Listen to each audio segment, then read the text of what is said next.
All right. So for this week, we're going to start actually drawing. What I really want to do is kind of like hunker down and talk about shapes and the relationship of shapes to anatomical landmarks.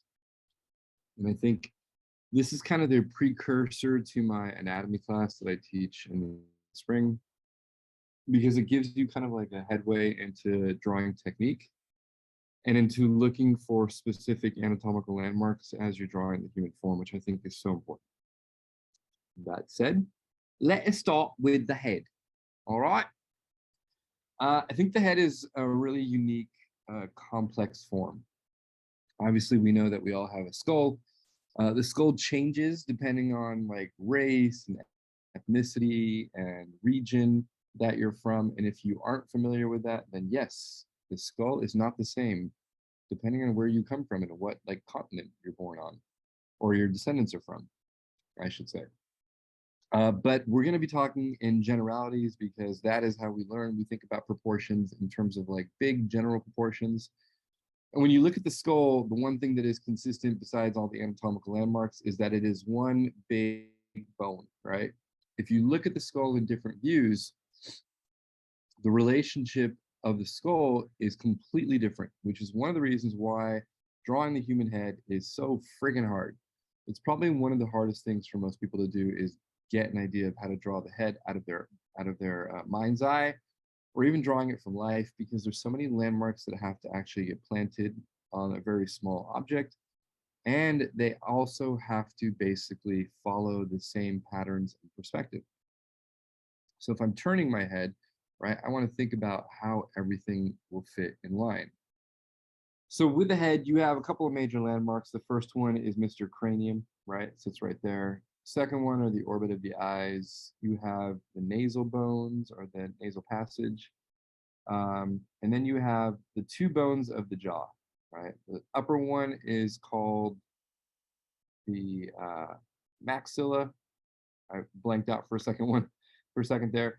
And the lower one is called the mandible. Kind of like a mandible on an ant, we have a mandible on our lower jaw. The lower jaw is the only moving part on the head. Okay. So that said, what we really want to do is kind of figure out how we can break this down and learn proportions really well. If you look at the head, the starting point for the head is always a basic circle, right? We always want to kind of think about the lollipop, right? Anytime I'm drawing the head, I'm drawing a gesture that starts with like a basic circle, and then I draw from that circle to find where my chin line is, where my eye line is, where my neckline is, all that jazz, right? I'm drawing really messy. I apologize. But that is the basic crux of it.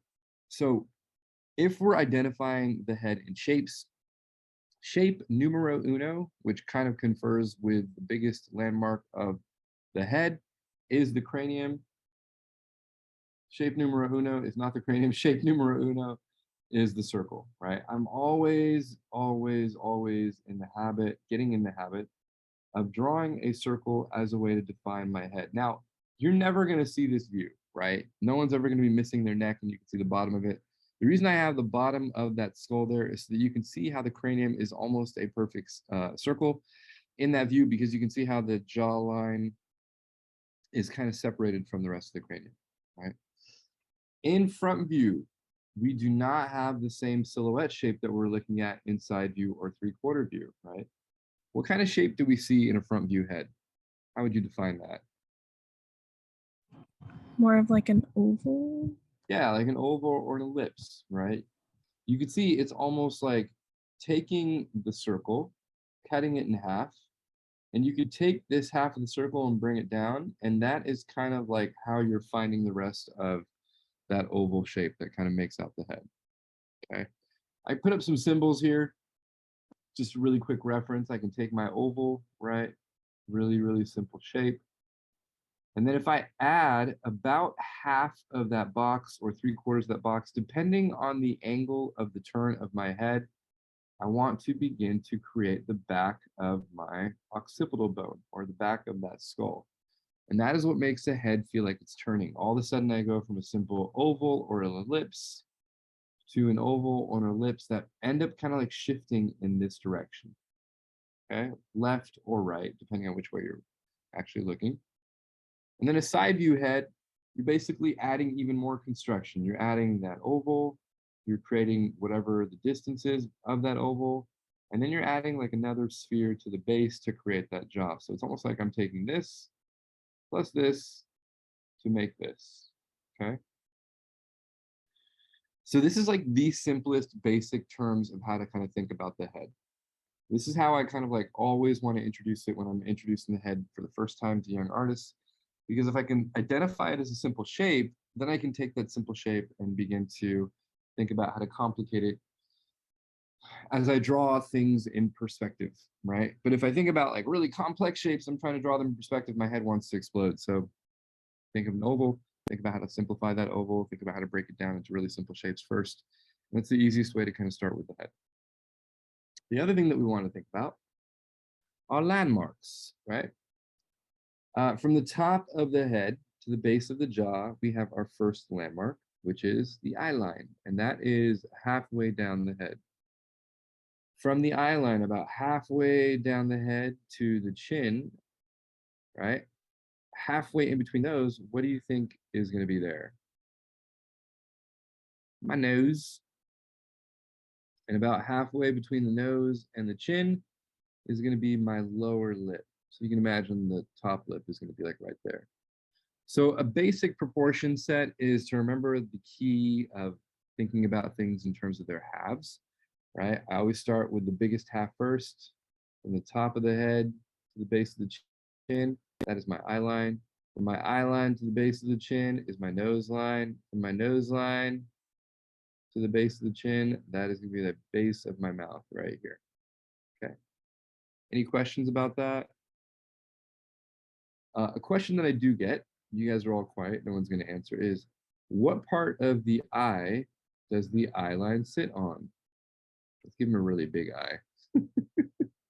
What part of the eye does the eye line sit on? What do you guys think? Is it the pupil? It has nothing to do with the actual anatomy of the eyeball.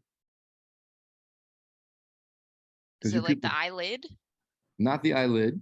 I feel like it sits at the bottom of the eye. It can sit at the bottom of the eye. But let's draw the eye, right? So if we're looking at an eye, we got tear ducts, right, bottom of the eye, right? And you got the orbit of the eye that goes around it. Your eye line usually kind of goes right through here, right through the axis of the orbit of the eye, right through the base of the tear duct, through the other side of the eye, right through there. Now, is it always going to be there? No, right? But for the most part, we kind of want to think about it as like the center of the eye or where that tear duct connects to the sidewall of the eye, okay? Sometimes it'll drift, sometimes it'll end up being the top of the eyeball, sometimes it'll end up being like this lower eyelid. But I'm trying my best to look for the tear duct or where that eye meets its center point. Okay. Professor, I have a question. Just call me Joe, please. Okay. So I was wondering, at least for the front view, will the bottom of the ear always line up with where the nose is? Yes. And I talk about that in my head drawing class. I don't talk about it too much. We'll be talking about it next week in detail. But yeah, bottom of the ear is where the nose is. Top of the ear is that center of the eye. Not top of the ear, where the ear connects to the skin. Because what happens with the ear is it actually connects to the skin. It grows up and out. And then the bottom of the ear will make that earlobe. So what you're looking for is where it actually comes out of the skin. The side of your head. Yeah. Thank you. Yeah, no worries. Good question. All right, so we're dealing with a skull. That skull turns in space. That skull is basically like a perspective shape, right? If I want to imagine it like a shape, it is a box. A really long box, right? But it's a box. Kind of has like a big back to it. So if I turn that box in space, right, that means that all my vanishing points have to follow the box. The biggest issue that I see with every person that draws the head is that they forget to line up their vanishing points. So their eyes end up going in one direction, The nose ends up going in another direction, the mouth ends up going in one direction, and the chin will do what the chin is supposed to do. The key to this is to ignore your features and to pay attention to this guy right here. Your chin tells you all, right? And if I can use my chin as a guide, I know that if I follow my chin line, right, and then I find my eye line, then I can just kind of follow my nose line and my mouth line, and they're all going to have to go to those same vanishing points.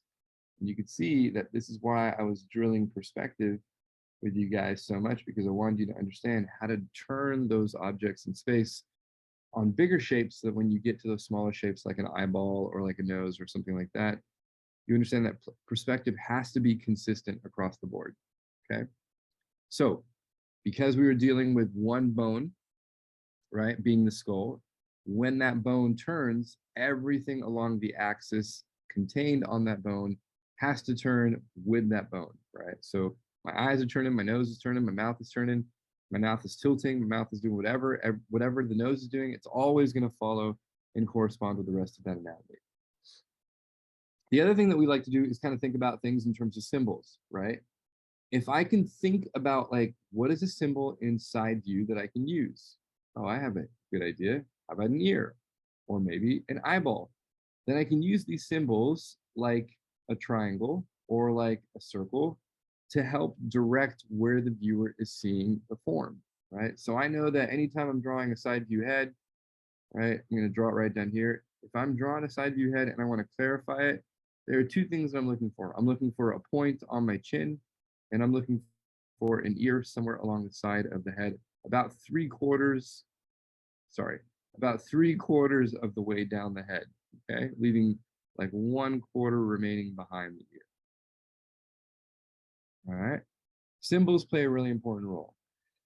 The other thing I want to know is like, why do certain objects have certain shapes, right? An ear is basically a circle because that's the way it is anatomically constructed, but an eye is a lot more complex, right? We get into these in a lot of detail with the heads and hands class, but just for the sake of understanding basic construction of a side view head, when you're dealing with the eye, what you're actually dealing with is the fact that it is sitting within a negative space, right? It's sitting within a hole that is inside the head. And the eye itself is actually an eyeball. And it is a huge ball with all these veins that connect to your brain, right? And those are direct receptors sending like signals to the front of your eye into that pupil that is dilating constantly, that is receiving information and flipping it so that your brain can actually understand what it's looking at, right? It's probably a blood vessel here, blood vessel there. There is only about maybe 20% of your eyeball, maybe 15% of your eyeball sticking out. The rest of it's all tucked inside, which means that you're always going to see just like this triangle that gets cut out, right? And you're going to see that the triangle actually catches like a little bit of a shadow, right, from the orbit of the eye that sits around it, right? It's kind of like protecting it, it's covering it. So the orbit tends to always be in shadow. Imagine it like, like a roof on top of a house, right? It is casting a shadow on the eyeball. There's my eyeball, there's the other side of my eye, and here are all the shingles to my roof, right? We'll call that the eyebrow, right? It's casting a shadow on my eye, but because the eye is shiny and wet, it always catches a highlight. So the eyeball always has the lightest light and the darkest dark on it because of the pupil, right? So I can use those as a really good gauge for value relationships, but I can also use those as an important note for symbolism. If I draw a triangle on the side of my head, I know that I am facing a side view facing eyeball. If I draw a circle of some sort on the side of my head, about 3/4 of the way down, that is a really good symbol for my ear. The thing that I like in this too is to kind of think about it like the foot. All right, what do you have on your foot that tells you that your foot is facing a specific direction? Can anyone tell me? Your cankles. All right. If I can see both ankles or cankles, whichever ones you guys have, right? I know that I'm seeing a front view facing foot. But if I see like one little cankle, right, that little cankle is telling me it's a side view foot. So ask yourself, are you seeing one ear? Are you seeing both ears? What are the shapes of those ears? How am I going to define my eyes? Those are really simple ways to kind of, with really simple shapes, indicate what view I'm seeing on my form. Okay. Does that make sense, everybody? Yep. Yes. Yes. All right. Cankalicious. Let's go forward. The other thing I want to always remind myself is how bored I am when I teach online classes and how much I have to entertain myself. I'm just kidding. Is that I'm always looking at perspective anytime I think about the head. So I draw these little like boxes in the back of my brain and I look at them and I make little eyeglasses on them. Why am I drawing like boxes with eyeglasses on them? I feel like it helps to keep the placement of the eyes in perspective. Yeah, it's all about this little note that I wrote right here. I want to understand how to turn and tilt my shapes so that they're always in perspective, right? It's like my little reminder. I don't always draw it on the board, on my drawing board, but I will always kind of think about it and visualize it because it helps me to kind of see the forms that I'm trying to envision on the planes. A head, when it begins to turn, is probably one of the most complicated shapes to draw because you have to memorize certain types of shapes in certain types of planes. And the hardest angle for most students to draw is this top view angle because the bottom view angle, because it means that I'm seeing underneath my chin. And the chin does this crazy thing. It actually fuses into the neck and it becomes really hard to separate out, especially with bad lighting, what happens with the chin versus the neck, right? So I want you to understand this shape. How many sides does this shape have? 1, 2, 3, 4, 5, 6. Okay. This is a 6-sided, I think, pentagram. Is that 6-sided? Hexagram? Pentagram, I think. Hexagon. Hexagon, there we go.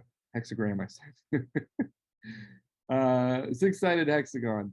Not a stop sign, which is 8-sided. And I can use this as a way to kind of help describe two things. One, it describes the plane of my jaw. But two, it also helps me to understand perspective because a hexagon has flat planes. So if I have two flat planes that I can use to kind of guide my drawing, the rest of it is just drawing the ellipse on top of that hexagon. And then all of a sudden, voila, I am building a chin, people. I'm building a chin. How many sides should my chin have? 6. 6. 6 sides. All right. 2 sides are going to be my perspective side, the top and the bottom. Those are my perspective shapes, right? So my P word, right? And these other 2 are the connective landmarks that will follow into my jawline, okay? Still get used to drawing through that center line. That center line is so important. It is a crucial thing, okay? In side view, one of the things I like to speak about with the jaw is that the jaw feels like it is a cup. It's almost like a really long, wide mug, right? There's my mug right there, okay? But what happens is as it crosses through the side plane of the head, it gets much, much longer. And it has one plane, the bottom plane, always facing in perspective. And then it has a second plane and a third plane that goes up towards the ear.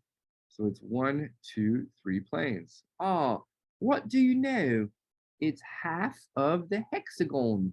Yes, because the anatomy has not changed, right? So we're always thinking about those planar relationships. We can see it again right here. 1, 2, 3 planes. 1, 2, 3. That fourth one is going to be right here. And that fifth one, if I was to draw it, is going to be right here. But you're not going to be able to see the sixth one because the sixth one is tucked underneath. All right. And what does that base of the chin tell you? Anyone remember what we said? What does the base of the chin tell you? Starts with a P. Sounds like perspective. Anybody? Perspective. Oh my gosh, you're so smart. I'm so proud of you. Yeah. tells you your perspective shapes. All right. Thank you for answering the question in all seriousness, because everyone's quiet is driving me nuts. All right. Oh, no problem. So here's my cup again, and I can see one of the things I always want to come back and remind myself is that perspective is playing like a constant role, right? And all this, that if I am seeing the top of my head, will I see the top of my jaw? Yes, you will, but it will just be tucked into your head, okay? Everyone see that? See that how the continuity plays like an important key, right? You can see how if I see a tilt, right, that tilt is going to be a constant on the head. If I see an up tilt, right, that up tilt means I'm going to see underneath my mouth, underneath my nose. I'm going to see underneath my eye socket. Everything is going to be curved like that, okay? And because we are on the concept of shapes, we also want to talk about our ears. When we see the ear from back view, I had a teacher who used to say it was like a trumpet, which it is. It basically catches the wavelengths of audio, and it bounces those wavelengths, right, those sounds around this like curved, a fixed like surface that is the actual ear itself.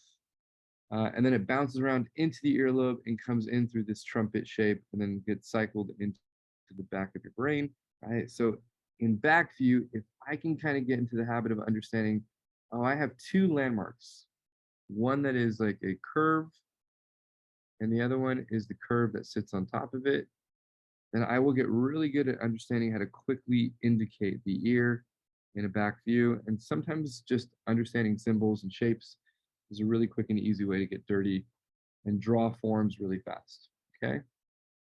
So side view, circle, back view, the circle narrows, and then we see that little trumpet or that little planimetric shape that kind of comes out of it and extends out and connects into the back of the head.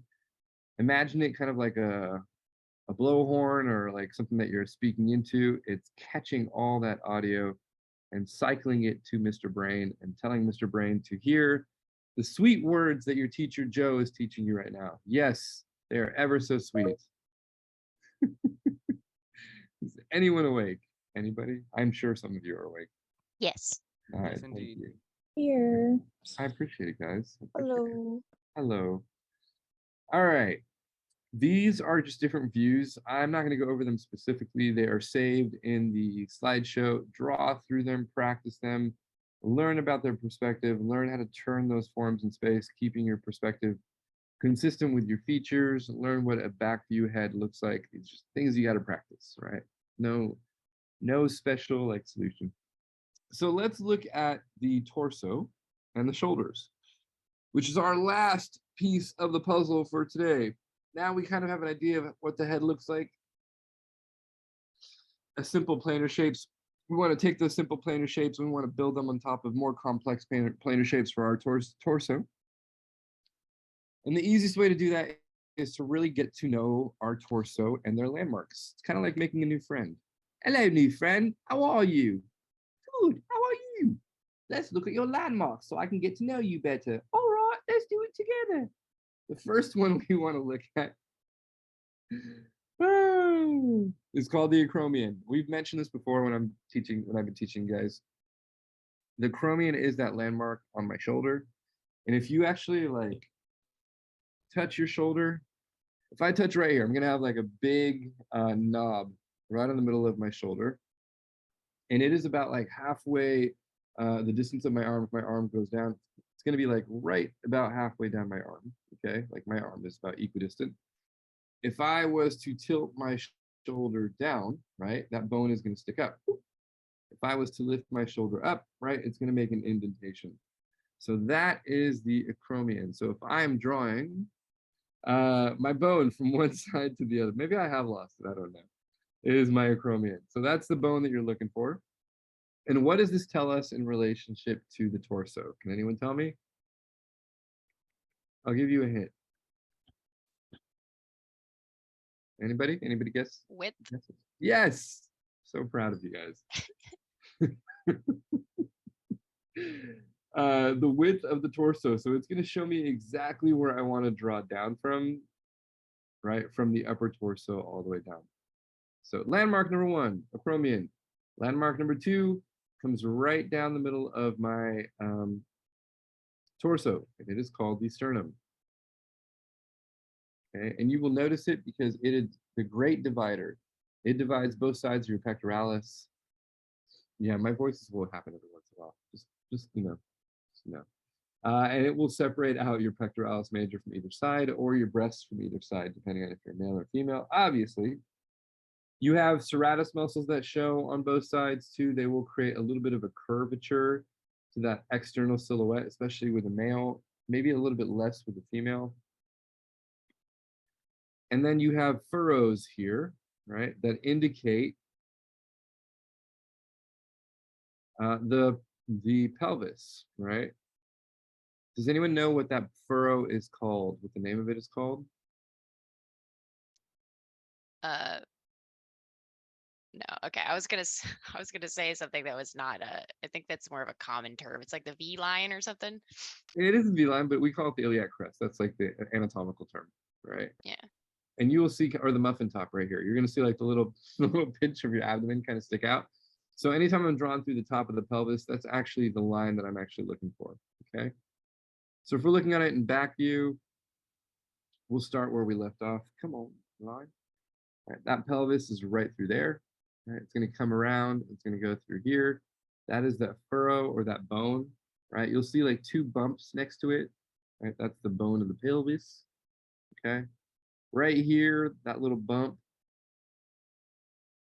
that is the femur that kind of sticks out right up against the leg, okay? It's a little less prominent in females, a little bit more prominent in males.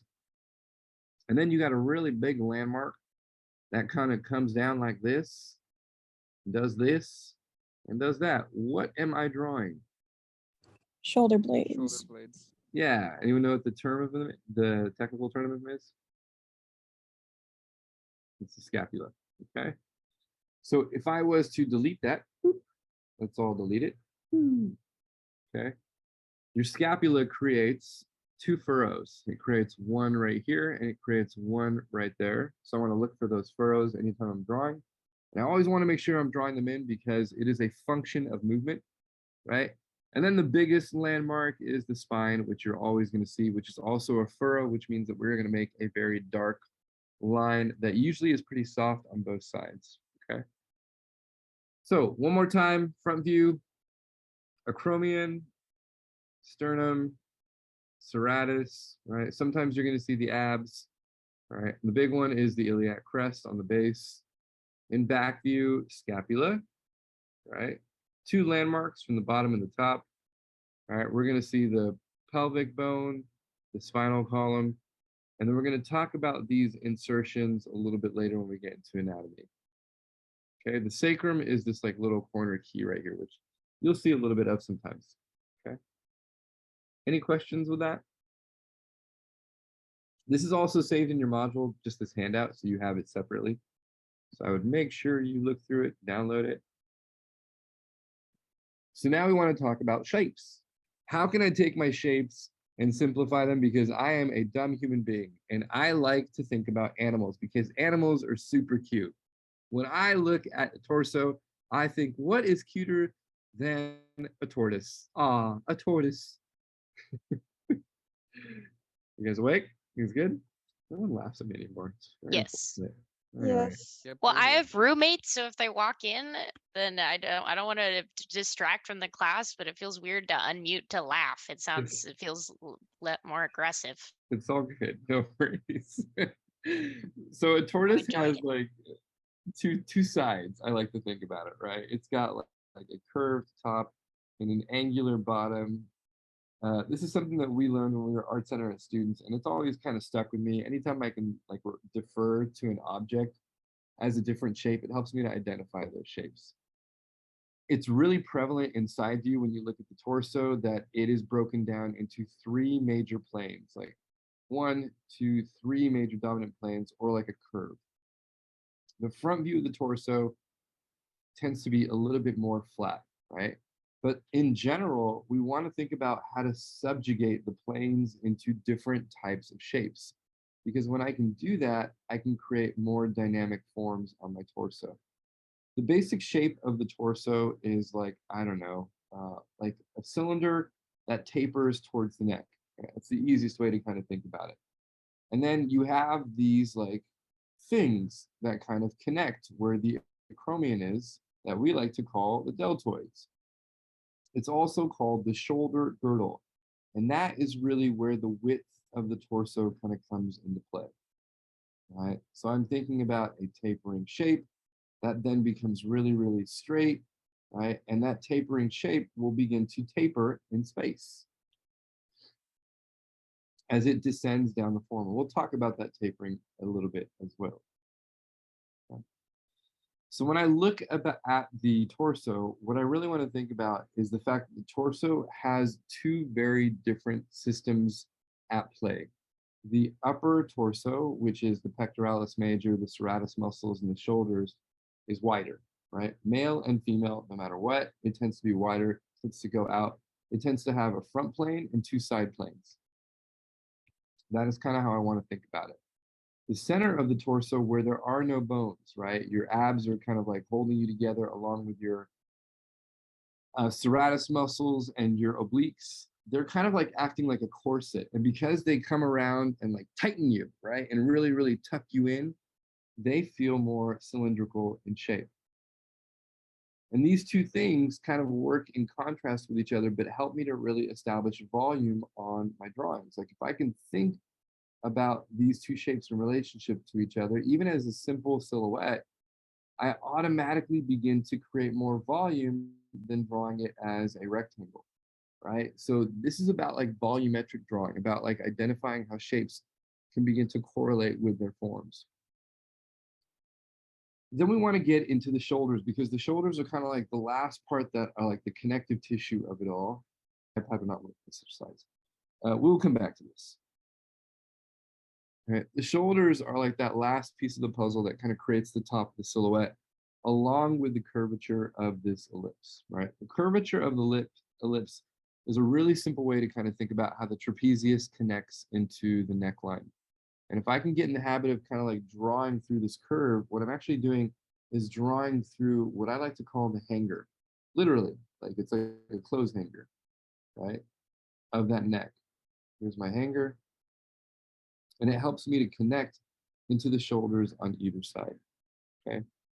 The shoulder is a tricky muscle to draw. It's kind of like a three-pronged muscle. It has three different heads. It's got like one head that's on this side. It's got like another head that's in the middle, and then it has like another head that's over here. And the three heads combine to form this like major muscle group that helps to like lift your arm up, to lift up groceries. Right, so we have these three connecting heads of the deltoid. They actually connect to two major landmarks on your body, right? The first one is your clavicle, and the second one is your scapula. The clavicle is the front side of your torso, right? You know that you got these big, strong lines that kind of come up and over.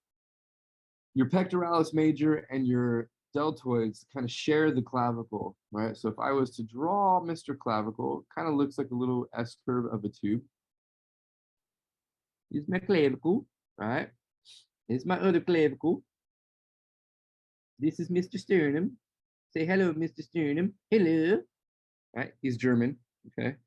We're gonna go into.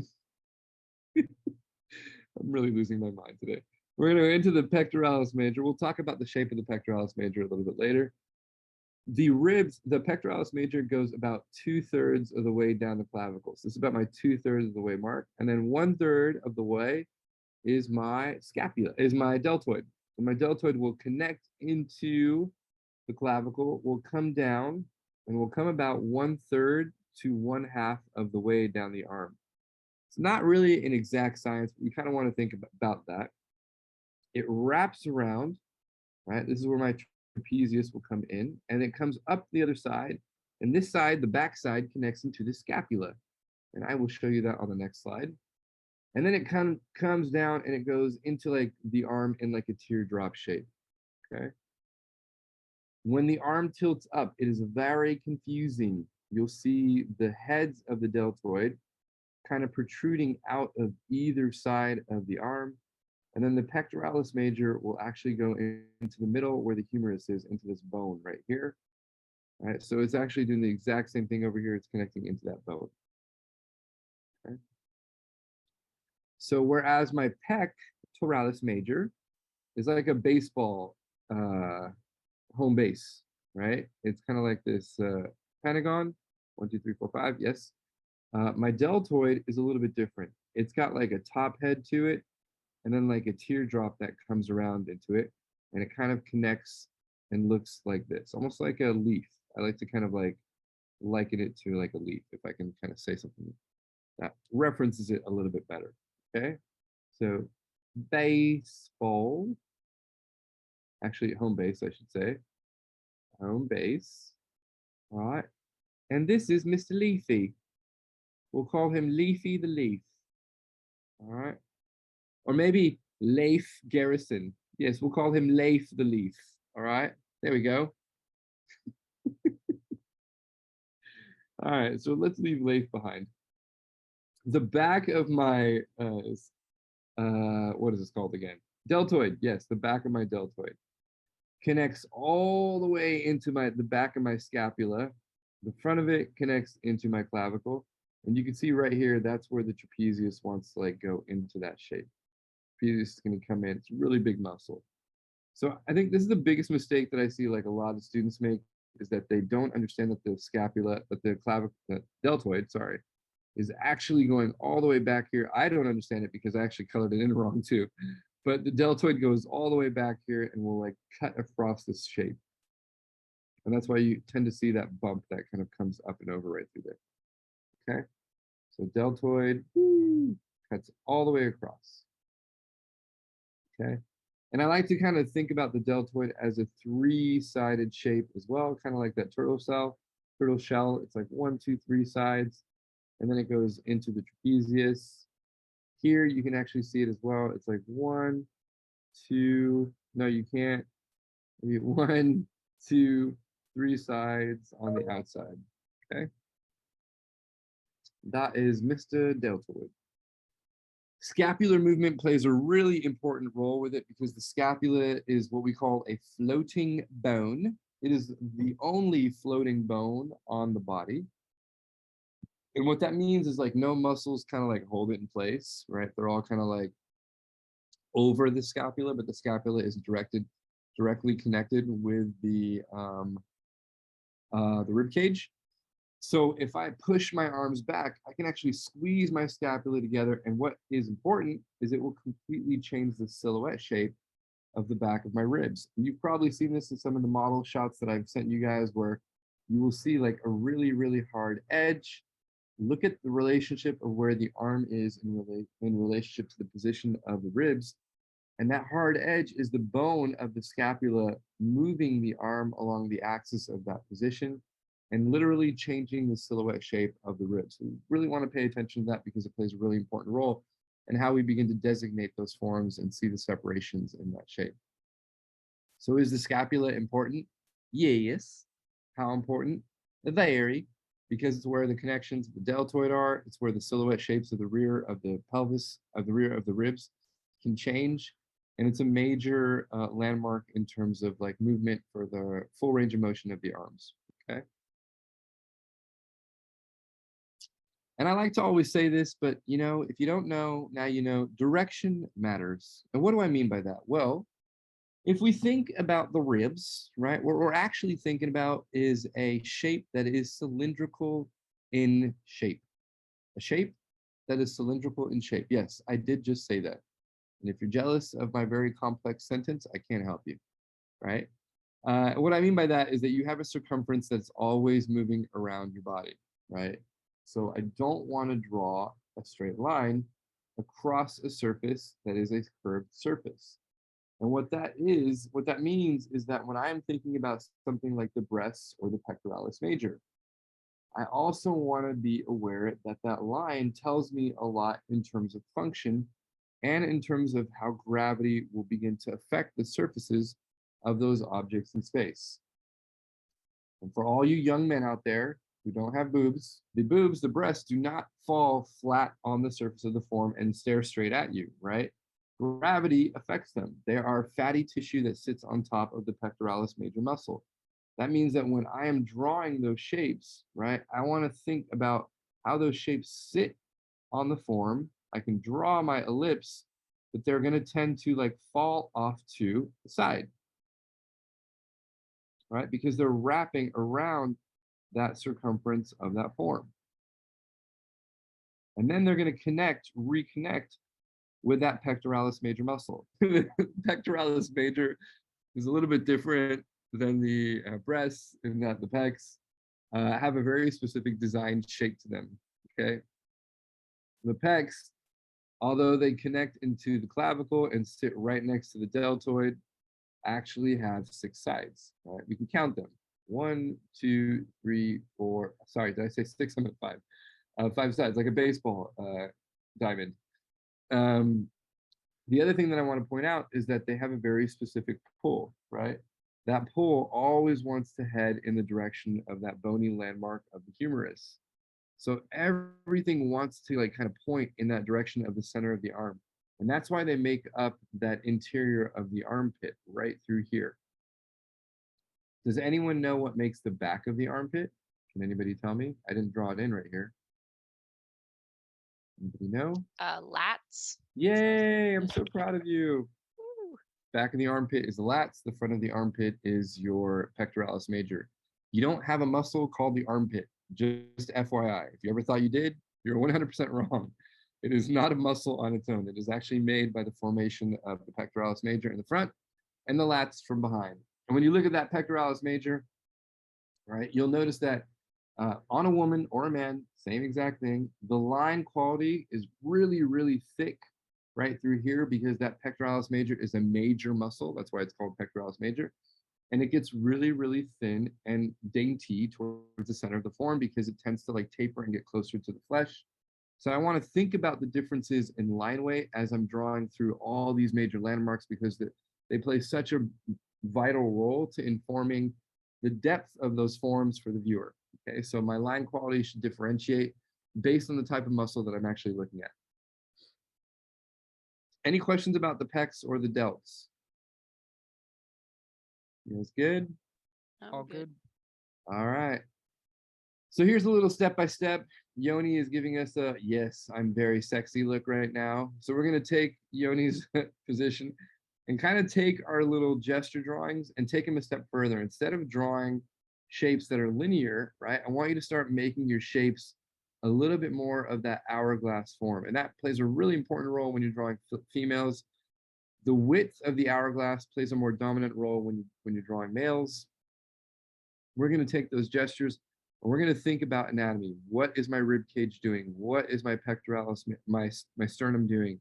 How do I separate out those shapes? Always kind of indicating that center line and thinking about those structures. And then we're going to draw through our structural relationships, drawing through the curve of the pectoralis major, thinking about connections, looking at major landmarks like the sternum, the serratus muscles, the obliques, and the abs, and then building it to a place where we can find like basic value shapes, okay? If you don't want to get into values this week, actually, I'm not going to say it to you guys. You guys need to start working on values a little bit more because last week's homework sucked. I'm not going to lie. So let's really focus on building those values in a little bit more cogently and coherently. These are some examples that are in the current module that kind of show like traditional demos that we've done in the past. And then I have a breakdown of the step-by-step process, which we're going to go over right now. But you guys have this in PDF form that kind of show you step-by-step what I want to see and how I want you to visualize what we're drawing this week. For this week, and this is like for everybody, when you do your weekly drawings, do not go past the thighs or past the elbows. I want your focus to be here, okay?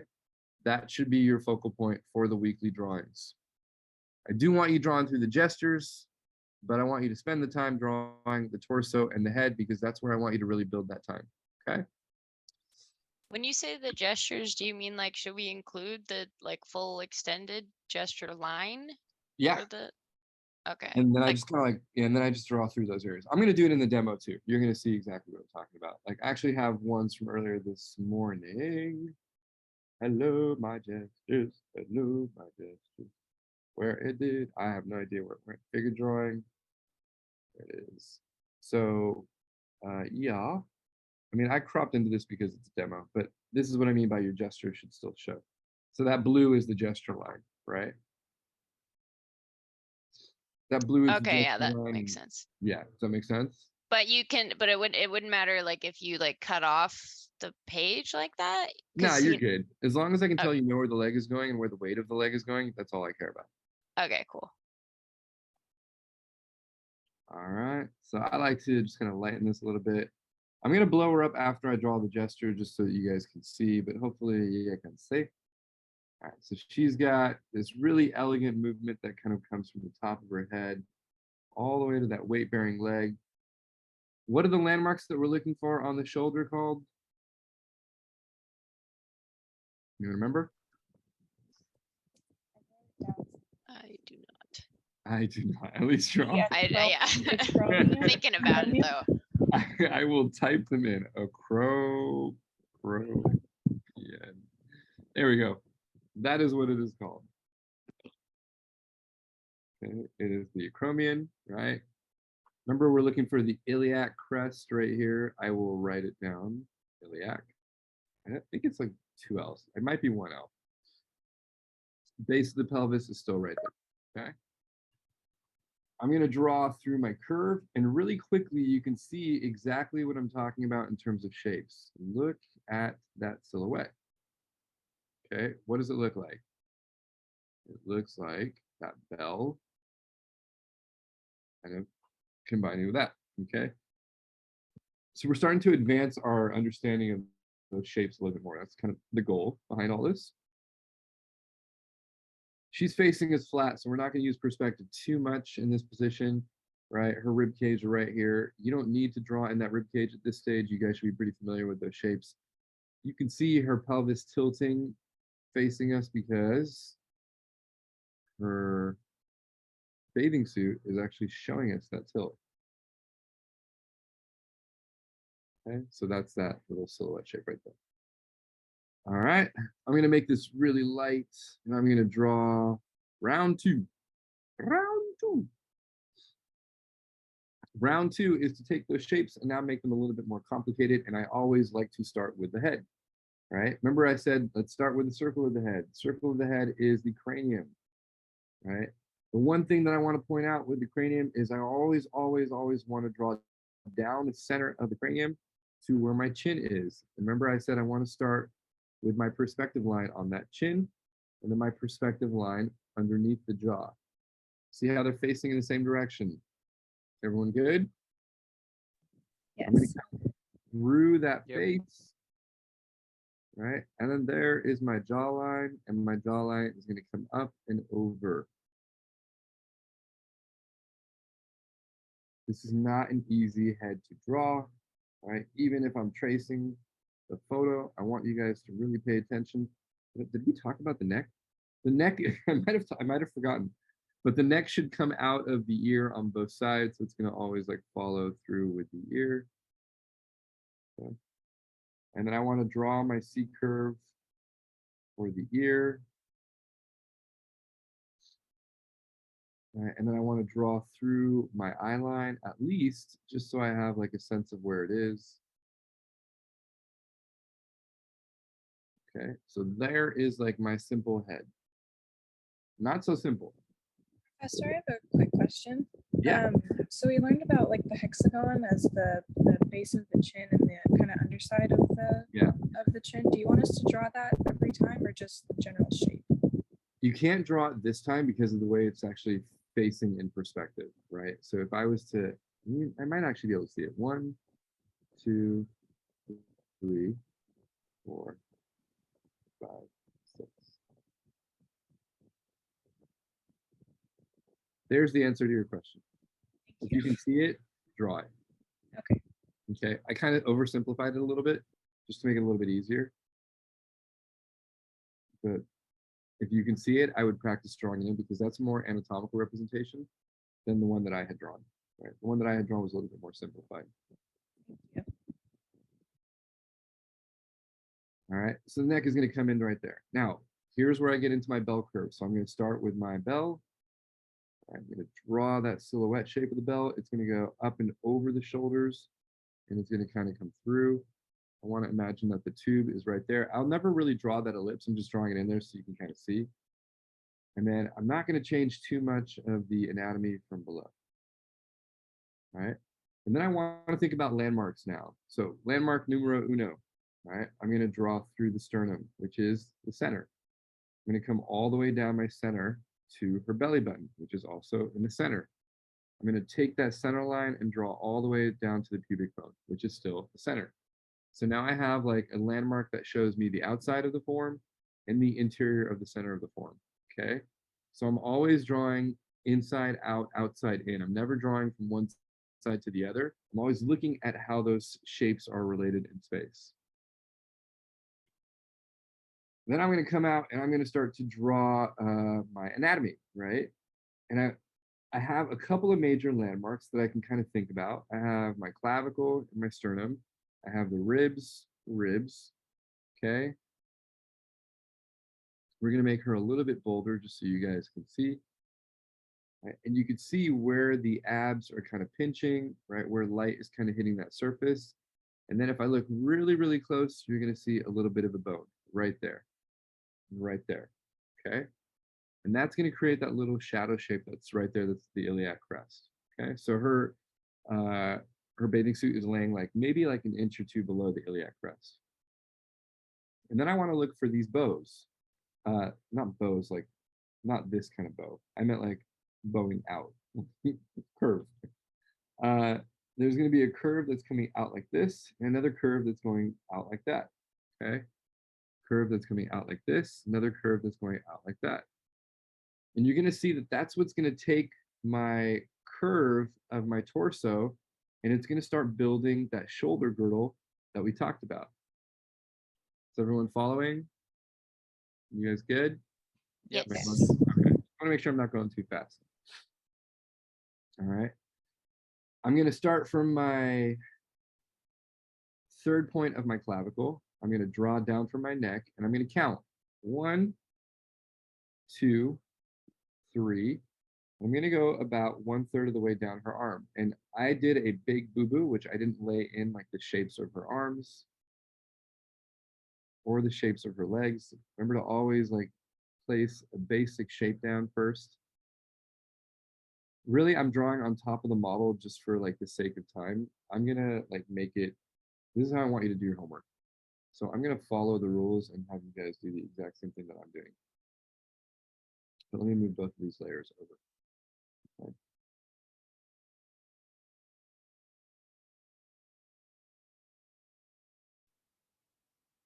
We're running tight on time, so I will do this one off the model, but the next one I want you to kind of like really focus on. And you'll see that there's like a really big shadow shape right through here, okay? And then another one right through here, okay? Those two shadow shapes are what's going to kind of help me to understand where to connect my deltoid to, right? So I'm going to draw right through my deltoid, and then I'm going to go to the other side, and I'm going to draw my silhouette shape. This is what I hate, is that the drawing gets too far apart. So I'm going to move it over just a little bit. Give me 1 second. Erase some stuff.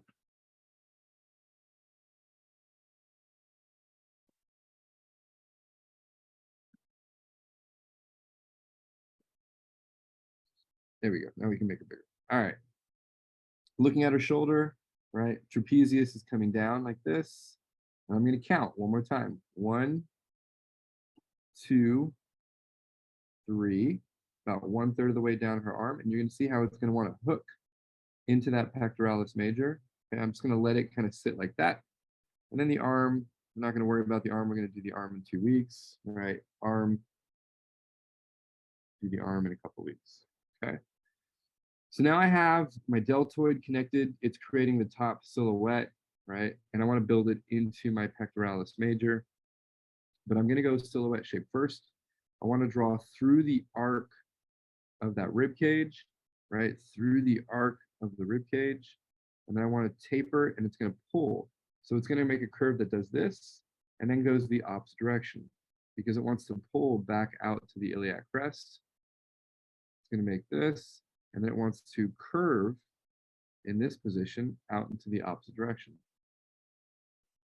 That eraser is too big. Let's make it smaller.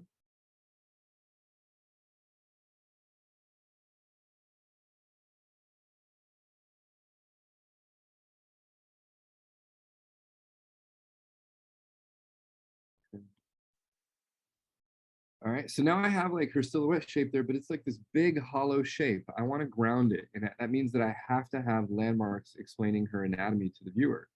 So I'm going to draw through the pecs. Now, if you look at the breast line, you're going to see it is curved. Why is it curved? Well, because my torso is a cylinder, right? I want to make sure that I'm drawing around the cylinder when I'm thinking about those forms.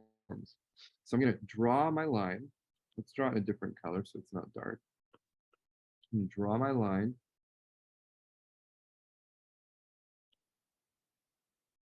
And do another layer. Draw through my line. Come back in. And I'm going to draw my pectoralis major. And this is something that I'm going to have you guys do just for torture. Right? I want to get used to drawing, even on a female model, that five-sided shape. 1, 2, 3, 4, 5. Okay. 1, 2. It's going to go into the arm. 4, 5. Into the arm. And if it gets really messy because you're using dark colors, just try to like keep the drawing really, really light. And then I'm going to place the breast on top of that fatty tissue. And the one thing that I want you to know is that the breast, right, is about halfway above and halfway below your pectoralis major. So my pectoralis major is ending right here, but the breast sits about halfway on top and halfway below. So I'm going to place the breast about halfway on top, halfway below. Right? I want that center line to kind of come off and over like this. And the same thing with this one, it's going to like kind of like tilt. It's going to push off. All right, there's my center line. Okay. Just so I have like a more sophisticated basic shape.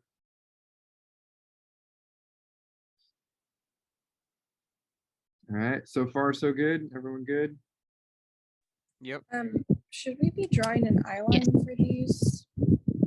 We're not focusing on perspective too much, so I'm not worried about the outline. Yeah, don't worry about it. So as soon as I have that, I have enough information down, I can start working on my shadow shapes. I'm going to blow all this up so it's a little bit bigger. I meant blow it up.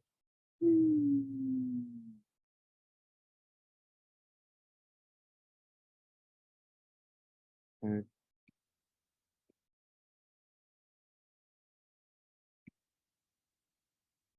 And we're going to talk about shadows really quick.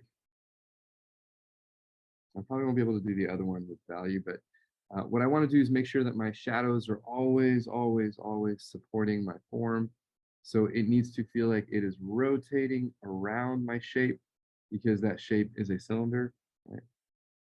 It's going to revolve around that silhouette shape because that shape is curved. It's going to come into that silhouette shape because that shape is curved. Right? I want to connect my shadow shapes. I'm going to come into that shadow of the torso, into that belly button, and into the pelvis. Right? It kind of travels all the way down her arm, or her leg, sorry, not her arm. So just really quickly kind of laying stuff down. She's got a little bit of a cast shadow. It's going to be a harder edge. Right, that shadow going into her arm. Okay, and then the one on her head, it's going to be cast from her neck. It's going to revolve around that neckline. A little anatomy right there. Oh no, I cut off the drawing of his head. Okay, I'll fix that later. Okay, and then I just want to block it in as quickly as possible, just so I can move on. Side plane overhead. So this is kind of what I want to see you guys do this week. Just in case there's any questions. This is what it should be like. As close to this as you can get.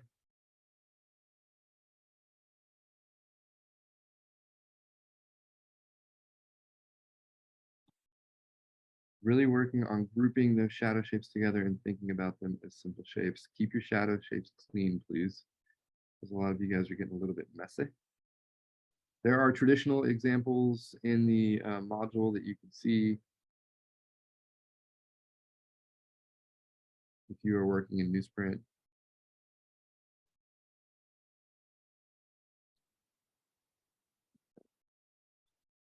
So that would be kind of like what I'm looking for like this pose. Okay. Does that make sense, everyone? Drop it just so I can draw her head in again later. Anybody have any questions about this? I think so. I'm good. Okay. For shadows, do you want us to use a different color pencil or just shading with the one that we're using? Shading. I just use a different color pencil so you guys can see the steps. Yeah. Got it. This got misplaced, so I'm going to move it back to where it needs to go. Or else I will forget.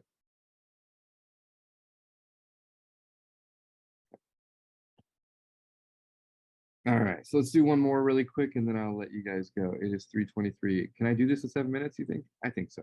All right, let's do it fast. I'm going to draw this one directly on top.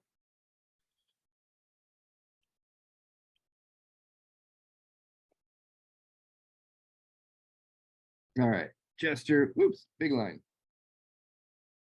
Gestures coming down, acromion to acromion, pelvis to pelvis, right? He's got a really narrow torso. You can see the widening of his torso, that bell shape that we talked about, the narrowing towards the base. Doesn't matter if you're male or female. The shape does make a difference if you're male or female, but the concept is still there. All right. Head, cranium, legs, legs. So there's my gesture. Now I want to get into like the anatomical shapes. Yeah, I like to start with the head. I'm going to draw right into the neck. Okay, remember we want to start with like a simple circle. Circle. Is a circle a thing? Maybe it's a circle. And I'm going to draw right through the front of the head. In a side view head, I want to draw that side plane of the ear. There's that little trumpet on the ear. I'm not really seeing underneath. I'm seeing a little bit underneath his jaw. And then in a side view head, it's actually kind of helpful just to draw the hairline if you don't have anything else to work from. Okay, so that's all I need to see. If you can get that done, you're good. I want to think about the slope of the top of that bell. That's going to draw me right through the trapezius shapes. Okay. We got a scapula. We got a scapula. Okay. And we got those landmarks for the scapula. So I'm going to have to draw those in my final drawing. And then we have your sacrum right here. And obviously the spine. It's really, really important. It's going to be that center line that kind of binds everything together. Okay.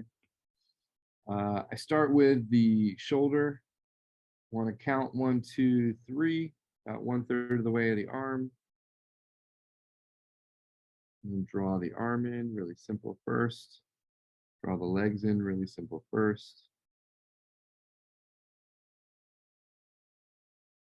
Arm is going to come up and over, right? And it's going to connect. So my shoulder wants to like, ideally, like feel like it's connecting into the whole back of the scapula. Right? You can even see the shadow kind of lead the way, and then it stops right there where it like stops connecting to the scapula is ending. So you're going to see that's the front head right there. This is the side head. That's the back head. The side head tends to have like a little curve in it like that. Okay. So this is like 1, 2, 3 shapes. All right. Deltoid 1, 2, 3. Okay, I want to come all the way back, and you're going to see where the deltoid, you can literally see where the deltoid right here is like moving into that knot right there. Okay. You're going to see the deltoid wants to pinch, and it's going to flip itself over. That's the acromion right through there. That's that front facing leaf. Here's the side plane. Here's the front plane. Here's the back plane.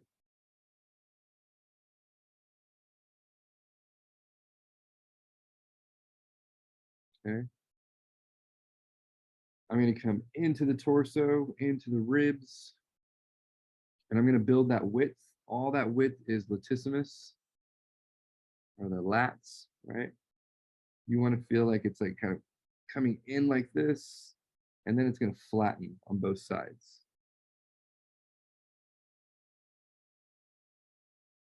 Okay, I'm going to come all the way down to the center line.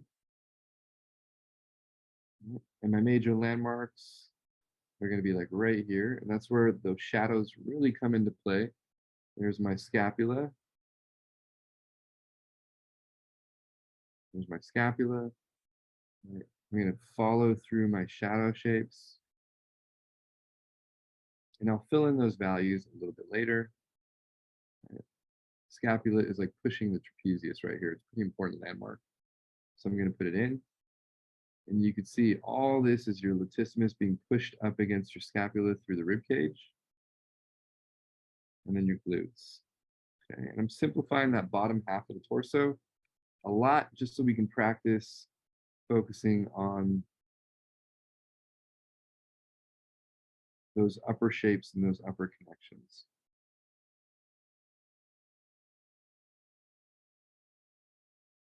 Okay. Any questions about that? So this is the sort of detail that you want us to go into for our weekly homework? Yeah, but you should have value. Okay. I'll put the value in this one later, but and I'll save it out for you guys along with the other demos I did for the other class, just so everyone has them.